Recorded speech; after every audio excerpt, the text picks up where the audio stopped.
Welcome to Backroom Talk. Guys, welcome to another episode of Backroom Talk, and we're joined by a very special guest here, Sam Smith. Hey, Sam. Sam, you're a coach of a lot of athletes competing in CrossFit, and we are just right at the end of the CrossFit Open. So, how's it feel? When you're in your sport and you're in your competitive atmosphere, everything changes because you want to prove to yourself that you're better than you think you are. You want to prove to your coaches, your friends, your family. Like there's that huge element of proving something that's in sport. Part of your job is you are a beacon for what things people need to strive for because it's congruent with the goals they have. To listen to more Backroom Talk, be sure to subscribe. Learn to design personalized programs with the OPEX system of coaching by heading to opexfit.com.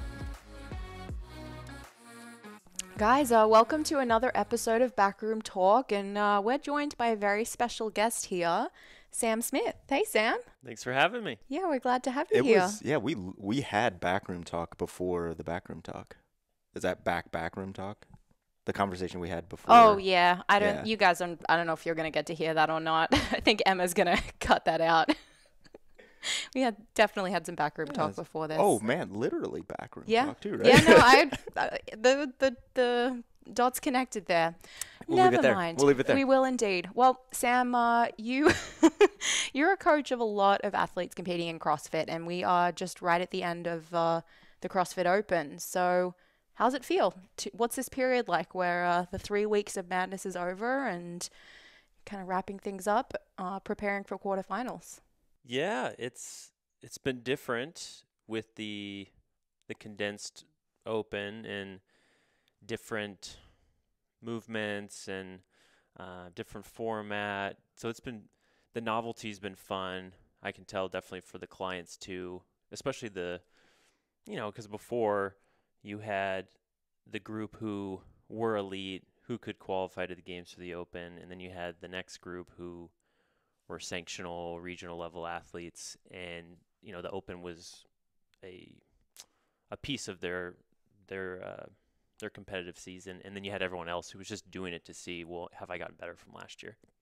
So that whole group now, the last group, they now have an opportunity to go to another stage, the quarterfinals, and I think that inspired a lot of them to put a little bit more into the open than in the past, which I think was great, and thankfully a lot of them, at least with under my umbrella, did really well and have moved on to the quarterfinals, and they're very excited about that. And I know the quarterfinals are going to be challenging for them because they're not ready for that, but it'll be a good eye opener so that they get a dose of reality that I still need a lot of training if I wanted to do the quarterfinals and express it and be competitive in that.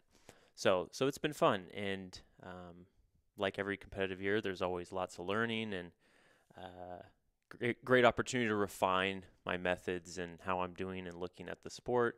So that's always exciting as well. So the new structure is, just for anyone that's not familiar with what's happening now, it's 3 weeks of the open, 1 week off, top 10% move on to the quarterfinals, male, female. Of each continent. Yep. Top 10% of each continent move on to quarterfinals. They have to pay another $50. Yep. Now we have quarterfinals, which are a week. They release them on Thursday, so a week from today's a Wednesday, so they release them from a week from tomorrow. Now, this is what we're not sure on. We don't know how many events, and we don't know how they're going to release them. So they could do it like the age group online qualifier, where they release 5-6 events Thursday night, and then you have till Monday to turn them in.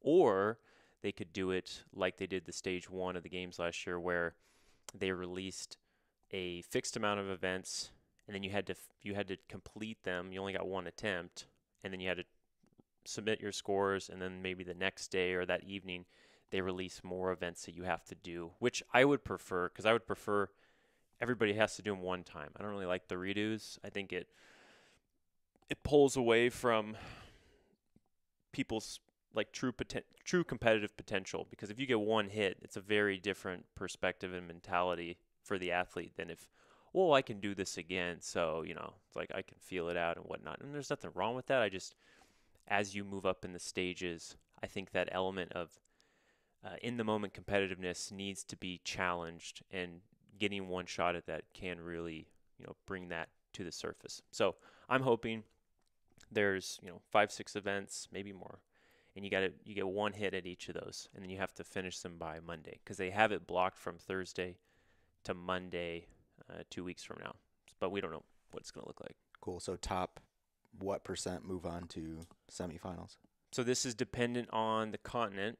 So the top 120 in North America move on. The top 150, I think, have to submit video, but top 120, because each semifinal is going to have 30 people. So we get 4 semifinals in North America because we obviously have more people. Europe, it's the top 60, so they have 2 semifinals. And then the remaining 4, 1, 2, is it 4? There might be 4. I think the remaining 4 semifinals get 30 people.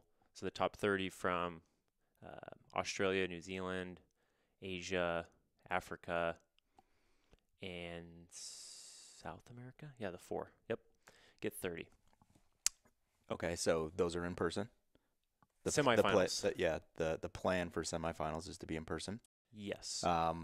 X amount of how many people qualify to the games from each one of those semis?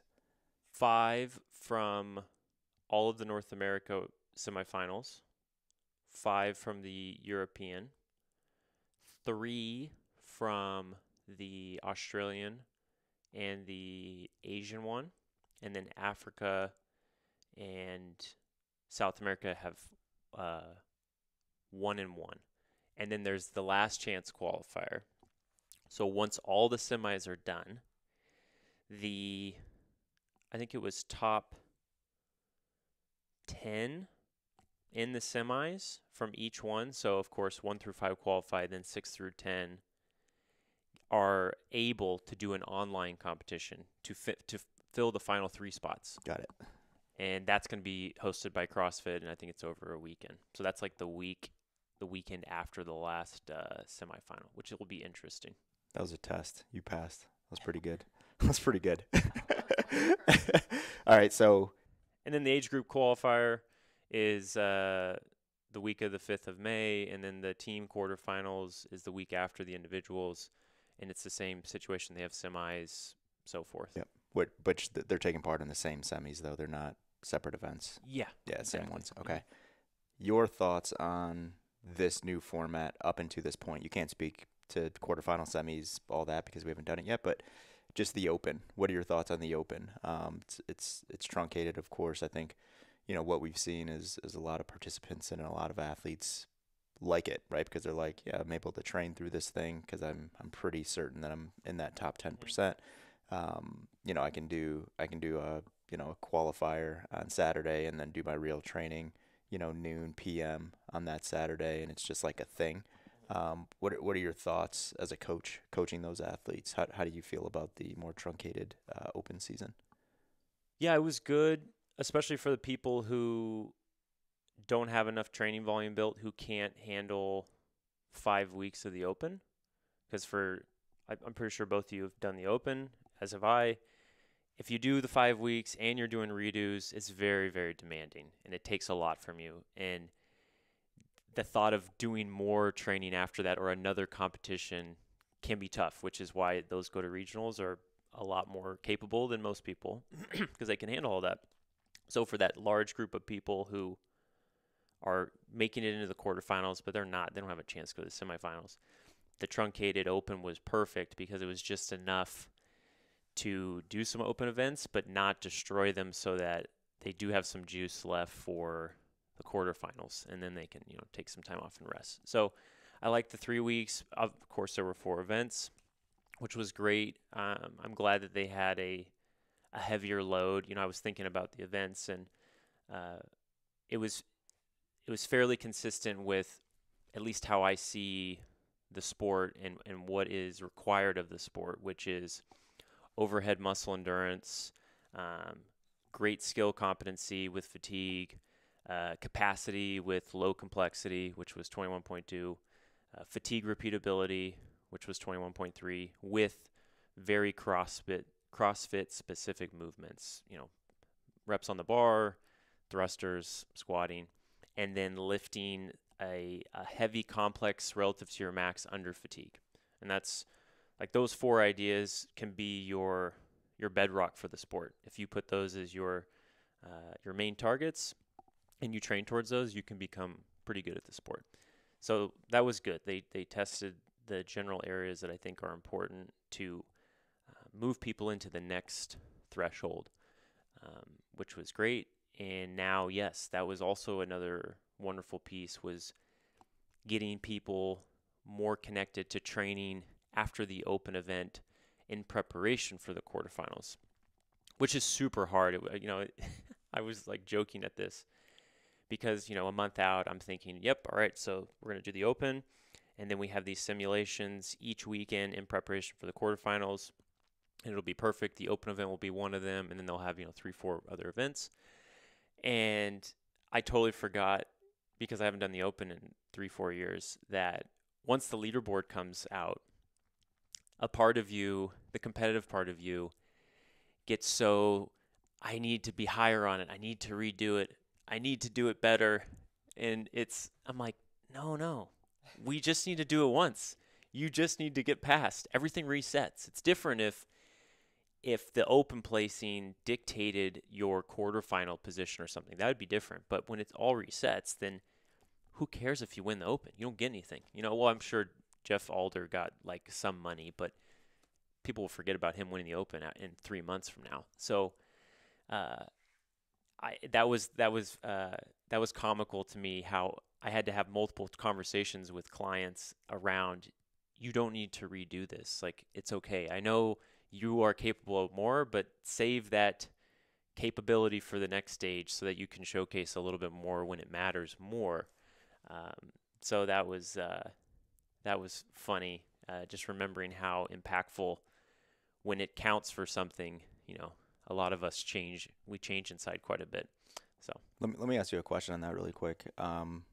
Why do you think athletes care where they sit on the leaderboard? If, like, let's say you were coaching me and it's like, hey, Sam, I want to make it to the games. And we come up with this plan, right? And it's like, we're having a consultation a month out and you're like, hey, this is the deal, right? We're going to do the open. We're going to do it one time. I'm 100% certain that you're going to end up in the top 10% because, I'm super fit. So it's like, okay, that's the goal. We're going to end up in top 10%, but we need to prepare for the semifinals. And it's like, we agree on that. And when that leaderboard comes out, like you said, it's like, oh my gosh, I'm 125th. I want to be top 25. Why do you think athletes care to be top 25 if it actually means nothing? Where do you think that comes from? yeah, that's you're describing Christine. Hopefully she watches this after week 1. And Christine, she came 16th to the games last year. Christine Best is one of our athletes and very, very good open competitor. That's like her jam. But every year she does every workout twice, and she's very good at learning from the first attempt, and she always does better the second. It blows my mind because it's always 2 days later. It's not 3 days later. It's like she does it on a Friday, then Sunday she would redo it and just demolish what she did. And of course this year it's so different because you only need to do it once. And that was the intent, was we'll do it once, and then we have all this training we have to do for the quarterfinals and then the semifinals. And lo and behold, after week 1, she does it, and she had a great time. But she's seeing girls on the leaderboard, then she's seeing them redo it, and she's getting very frustrated, like, I can do so much better. I can be higher up. I can't believe I'm at this place. And I'm like, it's all right. It's just your ego. Like, that's all it is. You don't get anything. It's just that you need to feel like you're better than you think you are, but you really are. Like, you are on par with these girls who finished 30th in the workout, but we don't need to redo it. We need to keep the vision down the road. And I think that's the competitive side in people who are true athletes. Like, because and so do you, that when when you're in your sport and you're in your competitive atmosphere, everything changes because you want to prove to yourself that you're better than you think you are. You want to prove to your coaches, your friends, your family. Like there's that huge element of proving something that's in sport. And I think that's why people get into sport to some degree, is like they're trying to prove something about themselves. And so when you have that leaderboard for everyone to see, because it's there and it's permanent, then you start to like, well, if I have the opportunity to move that forward, then by all means I should do that. So then people see me even better than I am. And so that's tough. That takes a lot of maturity. It takes a lot of connection to, well, what's my real focus? What's my real goal? Which, like for Christine, is to go to the games again. And she ended up coming 30th in the Open, which was great. And she was content with that. She didn't redo any workouts, which was the first time I think since she started doing the Open, she didn't redo any of them.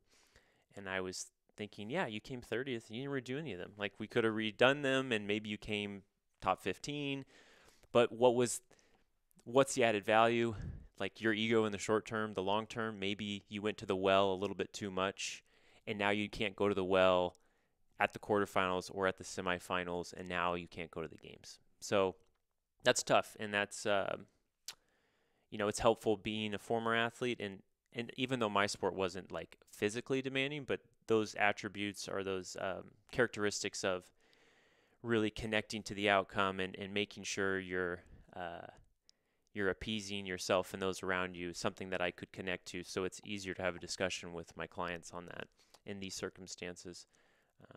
But yeah, it's just fun experiences coaching.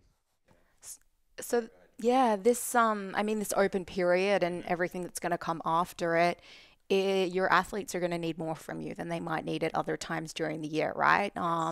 They need that emotional support. They're going to have more questions around strategy, attacking things like that. They need a lot from you, Sam. And I am curious, how do you navigate that from a time management perspective as a coach, and then just from maintaining, detached caring and making sure you're not investing your own well-being in the performance of every single athlete, and letting that take you through these waves that they're going through.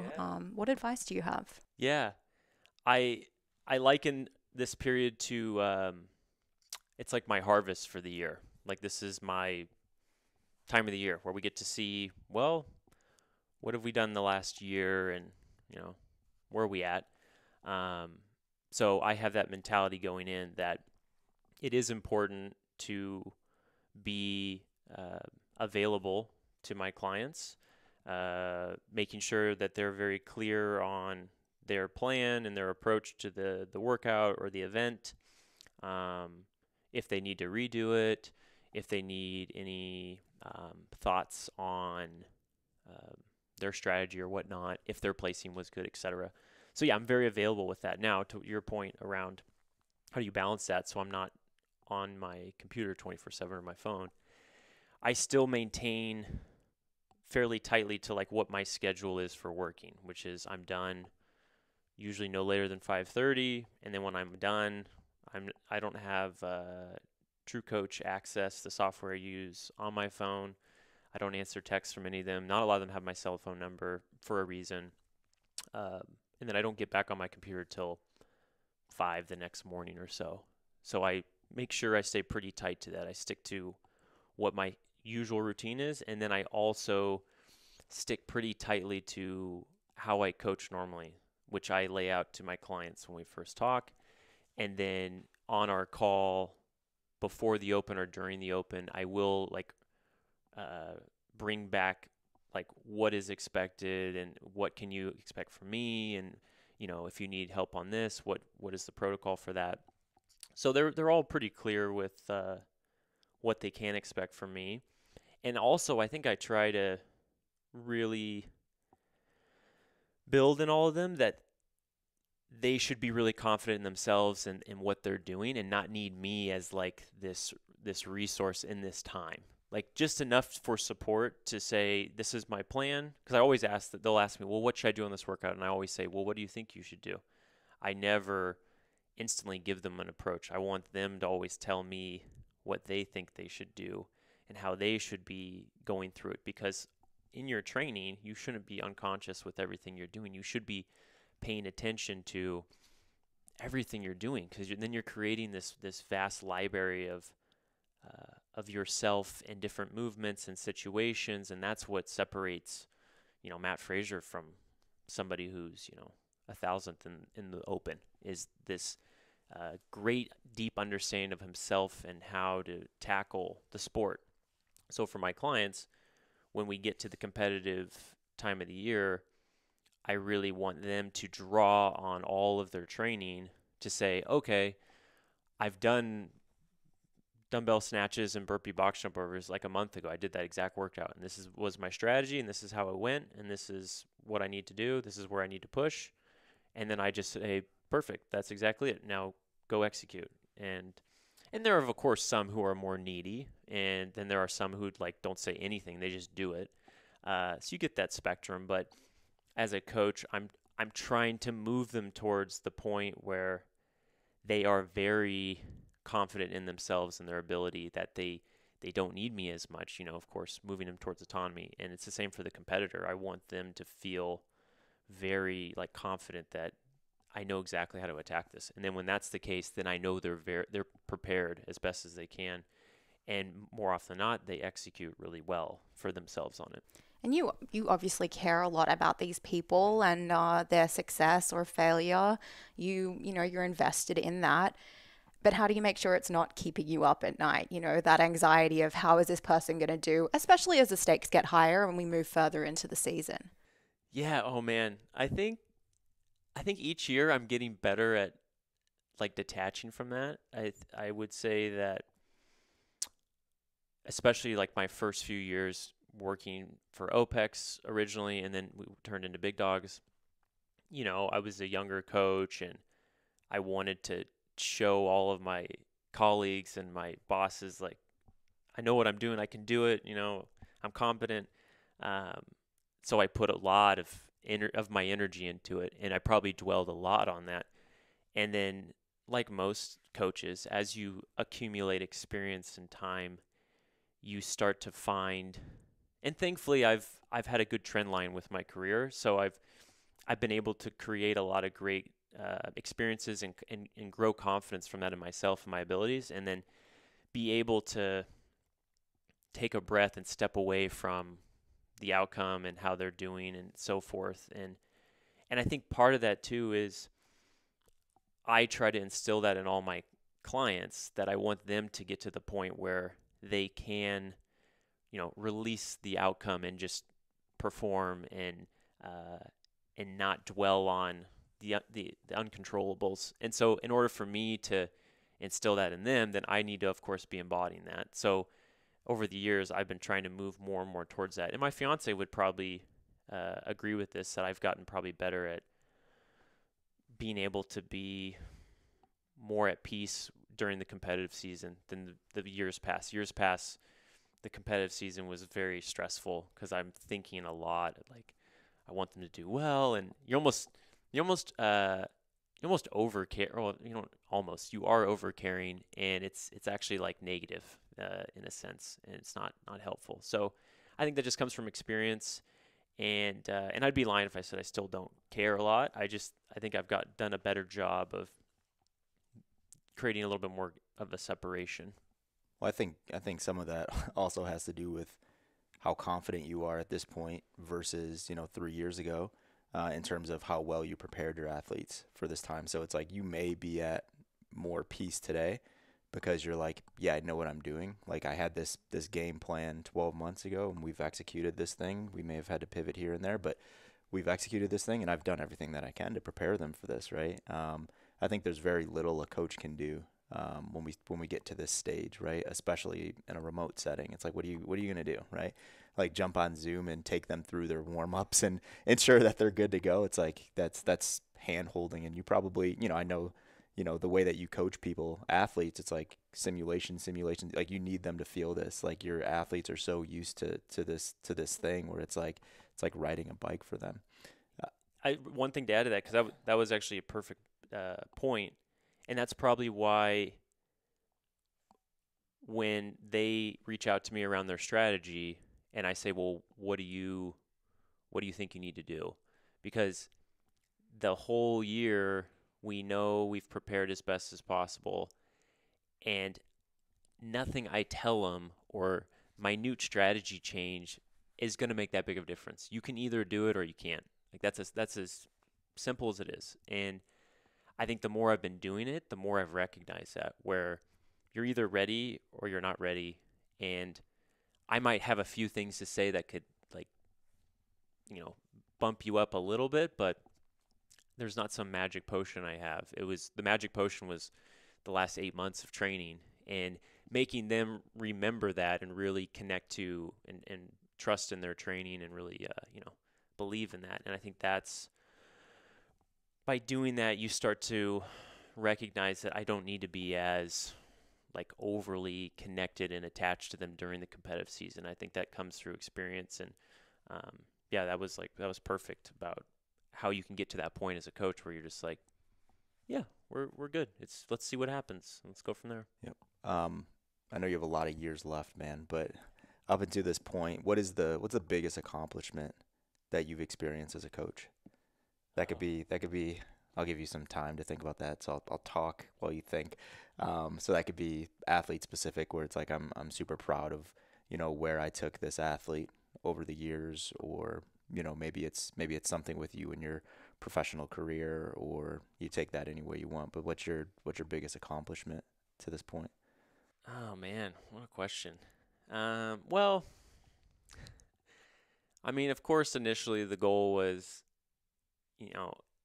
you wanted to have somebody qualify for regionals. Then you have somebody qualify for regionals. Then you want to have somebody qualify for the games.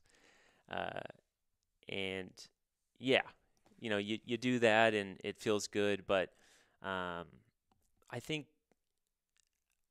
what's more, what makes me feel more fulfilled in my work is the transformation I can see in people through our time together, with their life and what they're doing and what they value, or how their values shift for the better, and how their lives change positively, and they just feel so much more at peace and on the right path with what they're doing and where they're going. That's very fulfilling. Like I've helped them move in a positive direction that's going to reverberate into the future. And so I think that's especially remotely too. I mean, that's, I think, the hardest part is like, how do you help people in that regard remotely? And actually, I think that's also the beautiful part, because that distance forces people to really work on themselves. And it's like, this is my own thing. This isn't Sam's thing.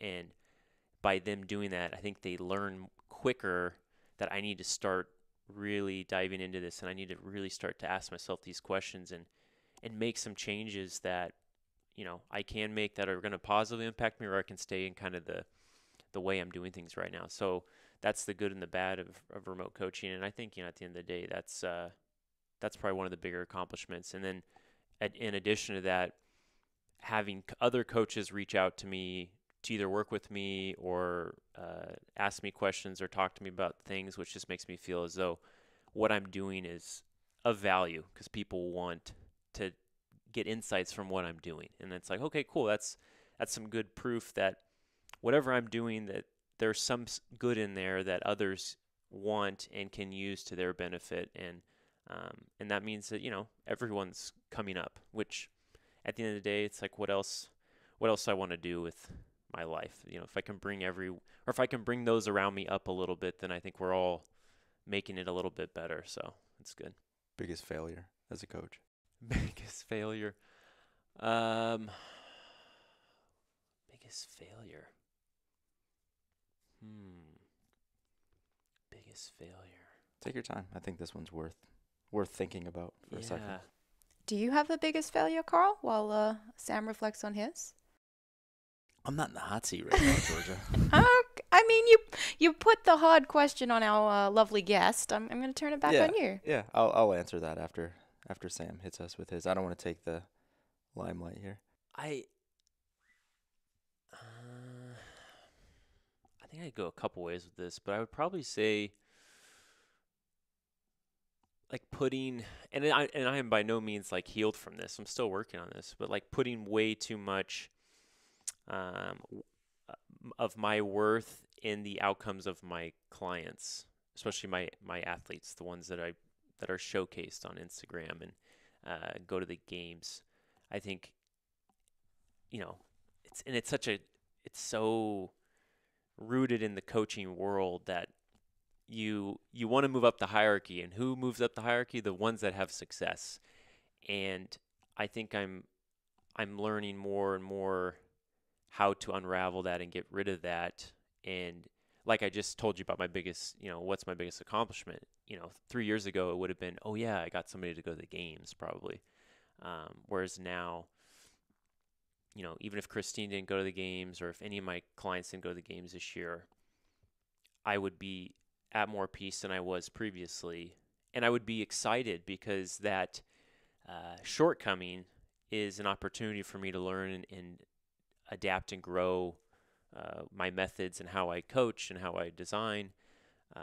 So I think looking at it from a failure perspective, solely putting the value of what I'm doing on the outcome, and then maybe getting the outcome or falling a little bit short and recognizing, I should say getting what I wanted and then recognizing how I wasn't that fulfilled with it was, the highlighting piece. So that would probably be one of the big, I'd say, failures. I could probably sit here for 10 minutes and think more about it. No, that's a good one, because I think a lot of coaches fall into that trap today, right? And they don't even realize it, And to answer your question, Georgia, it would be it's not like an event, or it's not like, working with a particular client or anything like that, but it's how I made a shift in like my style, right? I can remember, right? It was like I had a lot of on-site clients. I had like 40, 50 on-site clients. This was 2013 or 14. And I found myself in this spot where I was letting my clients determine how I coach them, right? And it's very similar to like getting wrapped up into their shit and all of that, but I was like being a chameleon with every single client and getting wrapped around like what they wanted to do, what their objectives were, what their goals were, and I wasn't injecting enough, right? I was just taking their goals and all of that shit at face value, and I was rolling with it. And I found myself in a spot where I was like getting really burned out because I found myself not having a style, right? It's like, how, every coach should have a style. It's like, no matter what kind of person, client, athlete you're working with, Sam, it's like you have a very particular style that you communicate with those people, that you design for those people, the whole nine, right? And it's like I found myself not staying true to what my style was. So that was probably my biggest learning, was like, hey, I have to, hold steady, and it's okay if not every client wanted to work with me, but I needed to be this person because that was the person I was. I think that was the biggest like learning / failure. It was over an amount of time, but that would have been it. What about yours, Georgia? It's funny. I was thinking about my answer, and it was very much the same thing. Letting clients dictate what goes inside of their program, the way I communicate with them, just letting them run the show because of, some combination of a lack of confidence and a lack of skill and experience. Yeah, I think that's probably a common thread for a lot of coaches listening. So let's take it back to what we started the conversation with a little bit, which was talking about the format, the competitive format for CrossFit this year. We looked back at the Open a little bit, and Sam, I know you laid out what we have to come, but I would love just some of your thoughts about, what you're going to expect with the quarterfinal, semifinal layout, and are you looking forward to that? How do you feel about it? Yeah, no, I'm really looking forward to it. As a coach, the events they release are essentially your ability to look at how they're thinking of the competitive landscape, which is very, very hard because it's always changing, to predict or understand completely, how do they test and what are they trying to test for? Because it's not just the fittest. There's more intricacy to that. So the open events, the quarterfinals, the age group online qualifier, the semi, the games, they're all opportunities to get an idea of what are they trying to test for and how are they trying to test it and what are they biasing and what are they negating. So these open events were a window, that was the word I was looking for, a window into what are they looking at right now.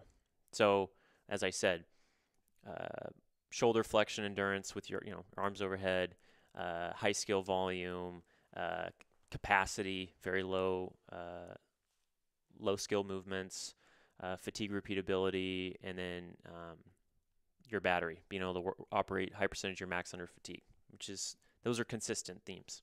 So now you think of the quarterfinals, the equipment list expands because you have to do it at a gym. So you have to have a climbing rope, they have to have a GHD sit-up, they have to have a wall ball, 2 dumbbells, C2 bike, they have to have a squat rack, the pull-up bar, rings, everything else that you had to have at the open, and then also 25-foot, 10-meter distance of space, so probably handstand walking or dumbbell walking lunges. So there will be more complexity. There will be, I think even Dave Castro said in an interview, there will be more depth to the testing. So I'm excited to just see where their head's at with testing and what they're trying to test for, because that's what you're trying to do all year is you're taking what they're testing and then you're trying to find indirect measures of how can I get better at these things, because you never just do the test and try to improve with the test and say, oh, I'm better. That's not how things work. So what are the corollaries to that? And then how can I, and then I retest to see if the corollaries are connecting to those overall metrics, use it across a lot of people, and now we start to create a system of how do you improve these characteristics, how do you improve these.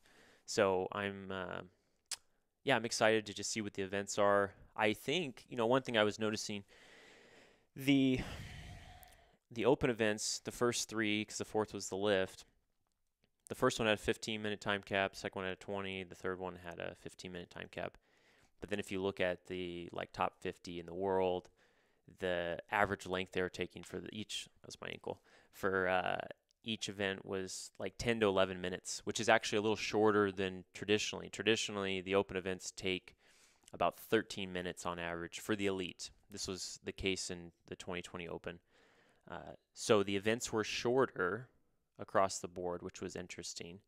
So my instinct is that they will test something longer in the quarterfinals, maybe a 25-minute AMRAP, maybe a 30-minute AMRAP, but there will be something more extended, because that is one thing that they do a good job of, I'll say, is they test a wide range of tests. Now, the counter argument is the goal should be to find the smallest amount of tests you can to test the maximum amount of attributes you want. So you don't just want to do more for the sake of more. But I think there'll be something longer. There will be a max lift from the rack, maybe the CrossFit total.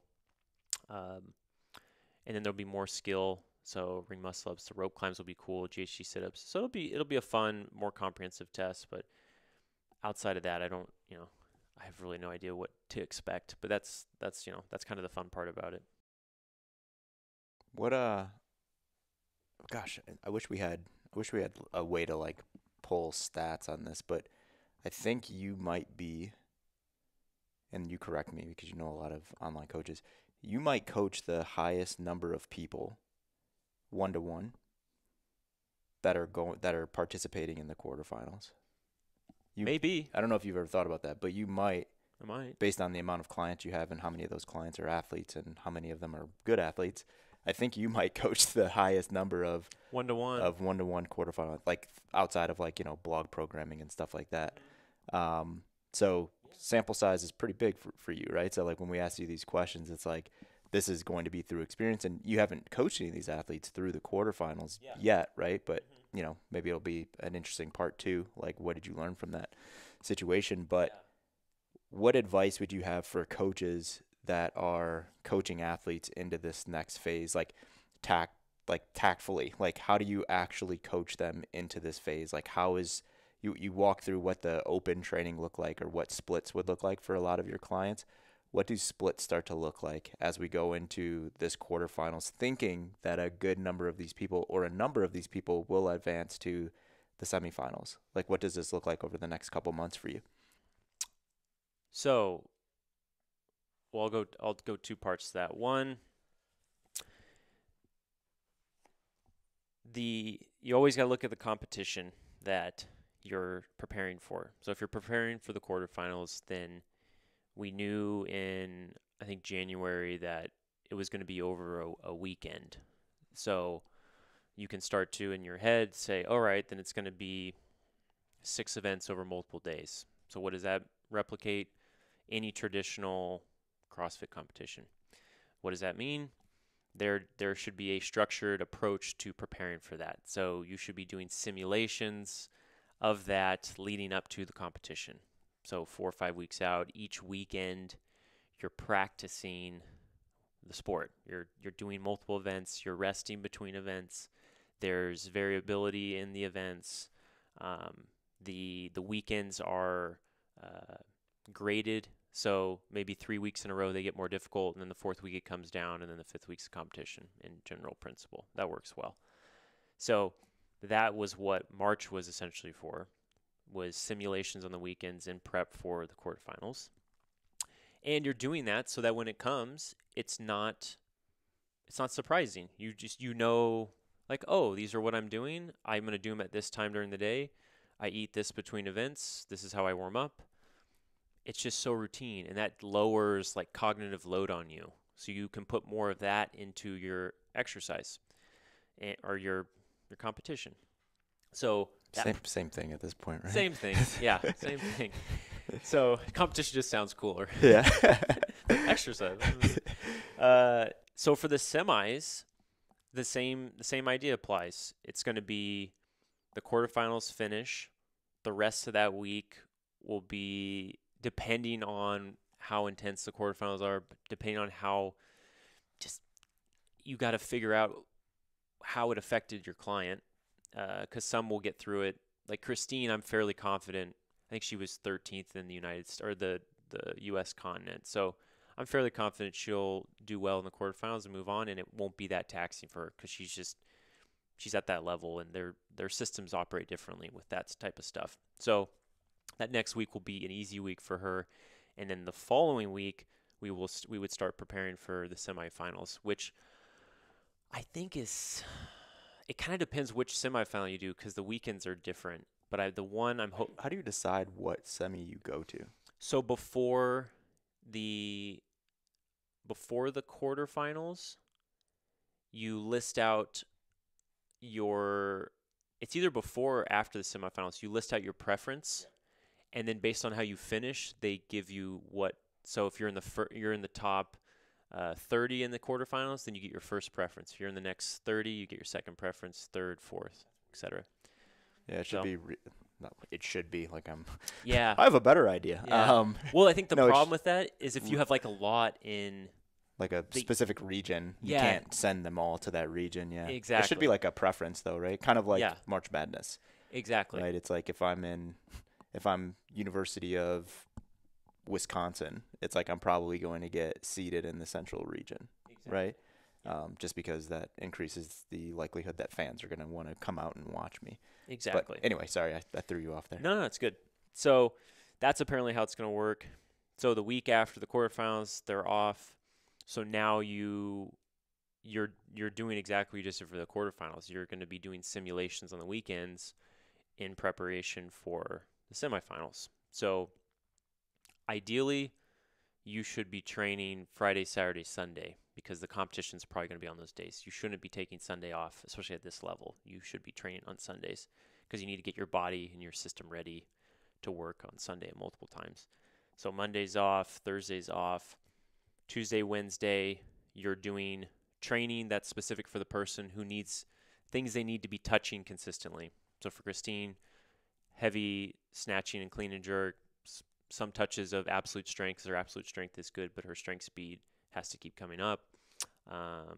Strict gymnastics, and then like single leg accessory work just to make sure her knees and hips feel good. Because as volume increases, her system can get susceptible to her knees like aching. So just making sure that there's some stuff in there to prevent that, and just making sure she's just touching stuff. It sounds very arbitrary, but you're just trying to make sure you're sustaining total volume through that, because that's the challenging part in when you're moving closer to competition, because total volume is supposed to be coming down and intensity is supposed to be coming up, but you don't want to do that at the sake of losing the functional volume you need for the sport. So it's like this intricate play of how do I put in extra volume without it negatively impacting her fitness characteristics. And then the weekend, you're doing your simulation. So 2 or 3 events on Friday, Saturday, Sunday, off Monday, repeat.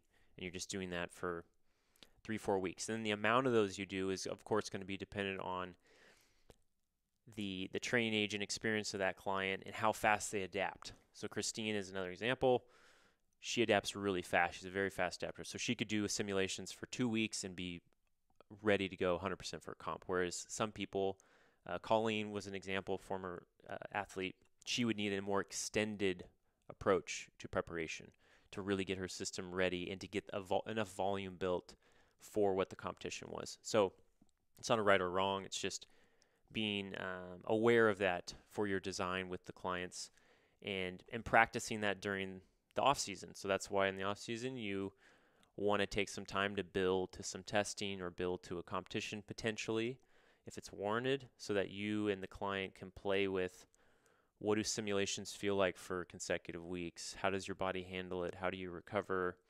Because you don't want to just wait till one part of the year and then do it, and then find out after 2 weeks you're burnt and you're aching. It's like, well, that was, that your system wasn't ready for that yet. We needed to touch that a little bit more.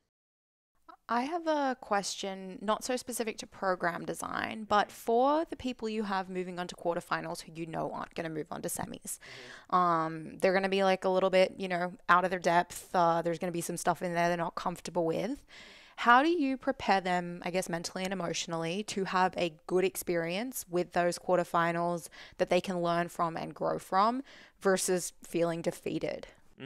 That's a great question.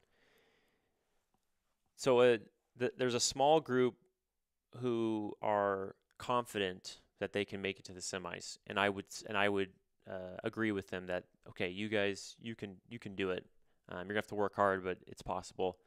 Then there's another group who the stars would have to align. It'd have to be like the greatest performance of their life, and in all reality, it probably won't happen. And that's me, because I'm just like, I probably won't say this to them in front, but I'll be like, yeah, you're not going to make it. So I make sure going in, we'll have a conversation, and I'll give them my thoughts on like what might be possible for them. And again, because we don't know the events, it's always hard to like make these judgments on, well, yeah, you could do it, you couldn't do it. And then the whole other population, they're just excited that they get to play. So they don't really have expectations. It's almost as if they are just grateful that they get to do it. So they could come last and they don't care.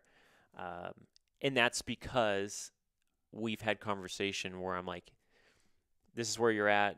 If you make it, that's awesome. That's like that's our goal. So if we did it, we got a gold star. And then it was the same thing with regionals back in the day. It was like you prepare as much as you can, and then you just try to make it, and then you make it, and now it's like just enjoy, have fun, and know that you might get last or second last, but that's okay, because then next year we can build on that. It was the same with the games.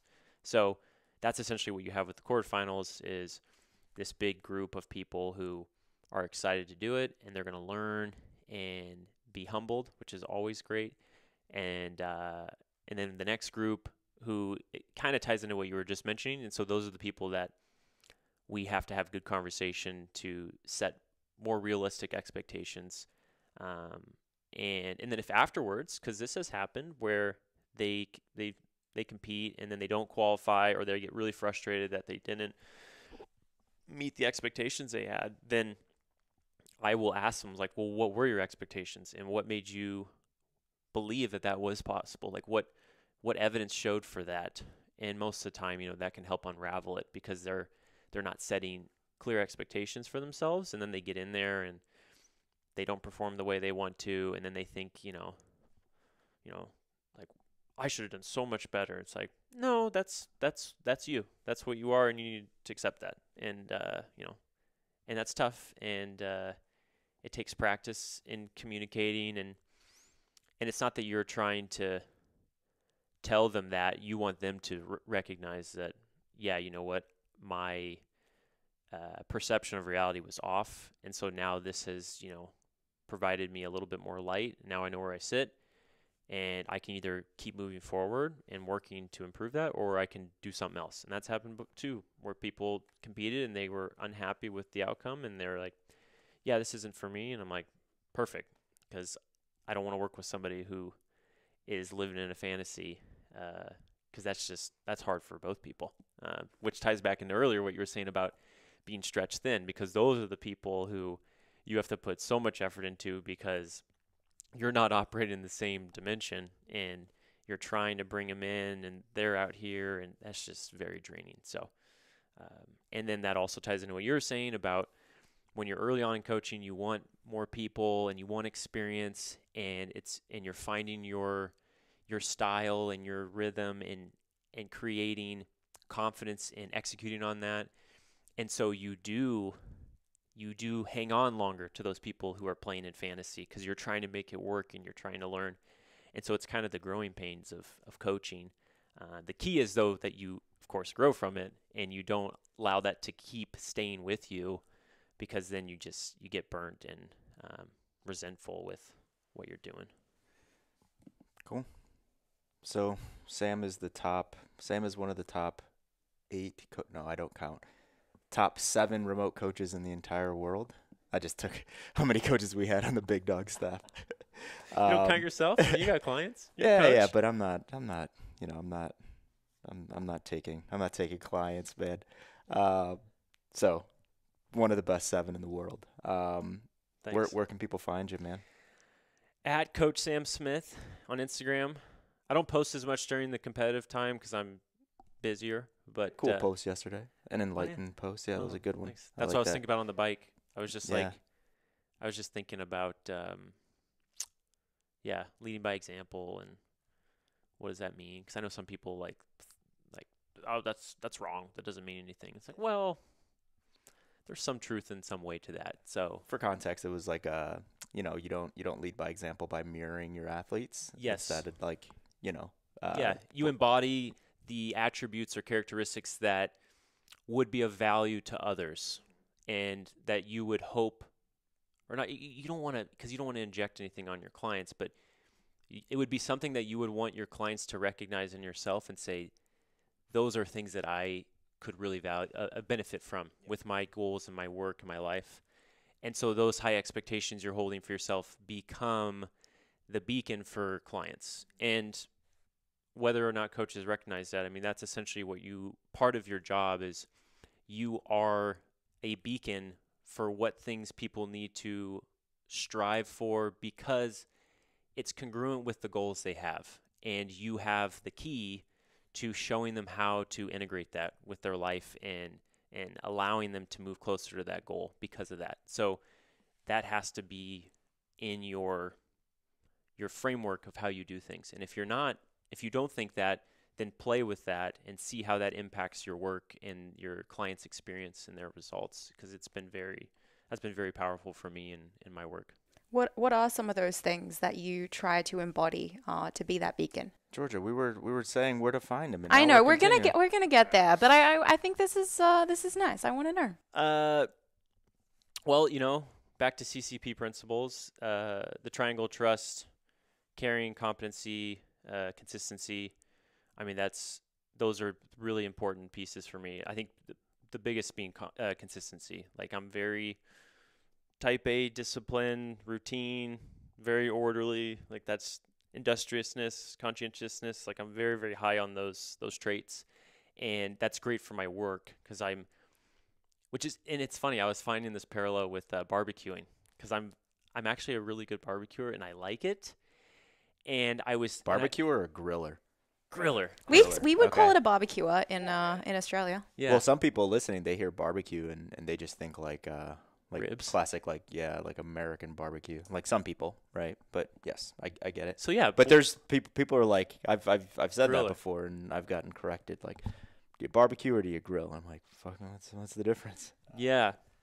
So the connection I was making is, because I remember my brother was asking me like, well, because I was trying to like show him like how to prepare this piece of meat or something. He's like, well, how much time on it? I'm like, well, you don't really want to go by the time. You need to go check it and watch and then look at it, and you need to be very observant. You got to watch and notice the smell and the sear and the texture, and it's the same with coaching. Like you need to pay attention to your clients and everything. And then as a coach yourself, you need to be very introspective and pay attention to, am I taking care of myself? Am I authentic in the things I'm telling others to do, like off screens before bed, chewing my food, being consistent with my rhythm, exercising daily. It's like you can't expect others to embody things that you yourself are not embodying. And so that's always been the bedrock for me. It's, am I valuing sleep?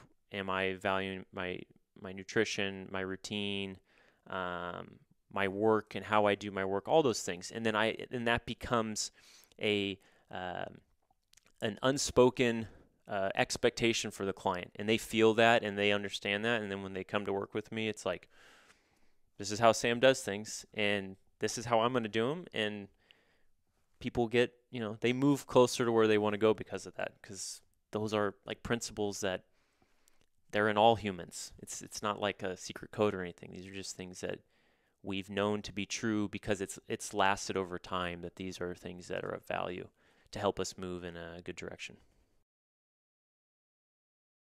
Yeah. Grilling. Or barbecuing, depending on where you're at in the world. Yeah. It'll help you become a better coach. No, having spent like any amount of time with you, Sam, I could 100% vouch that you are that person, right? You don't get anyone more consistent than Sam. Carl's pretty consistent. He is. Slightly less so. He takes a close second. He his hair is more consistent than mine. I kind of wait till it gets a little too long. I have a haircut this afternoon. Yeah, I figured. Yeah. So I'll give you that. Yeah. I don't know, Georgia. I might be more consistent than Sam. I think I am because I have kids. I think I'm more consistent because I have kids. So I have to be a little more. Carl's the next chapter of me. When you grow up, you'll be like when Carl. I have children, then I'm going to take my layer off and then step into Carl's layer. When are you having kids, man? Are you probably close? Like 3-4 years. Yeah. I remember asking you, this is probably like a year ago, I think. I was like, Sam, when are you going to get married? And he's like, well, I'm going to get engaged on this date. And that was like a couple months ago that date came, and I'm like, holy shit, this guy actually prepared. Like, he knew the exact day, time he was going to get engaged. So when I asked the kids thing, I'm like, I'm imagining like you're reverse engineering from like 9.5, 10 months. And it's like, all right, this is the time, right? We won't go into our prior conversation before. As to how that happens. Yeah. But no, that's funny. Yeah. But yeah, man, thanks for coming on. So thanks for having me. At Coach Sam Smith. Yep, all at lowercase. Coach Sam Smith, yeah. Sam@thebigdogs.com. If you had a question or email or whatever, reach out. And if people want to be coached by you, is it best that they hit up Mandy? Mandy, or you can email me or DM me, whatever you want. We'll put contact info in the show notes. I'm available. And below the episode, so you guys can reach out to Sam. And then no official details yet, but Sam will be doing some mentoring of coaches, remote coaching. So that'll be coming out in the future months. So look forward to that, guys. If you're a coach who wants to be as dialed in as this guy, you could work with him. Yep.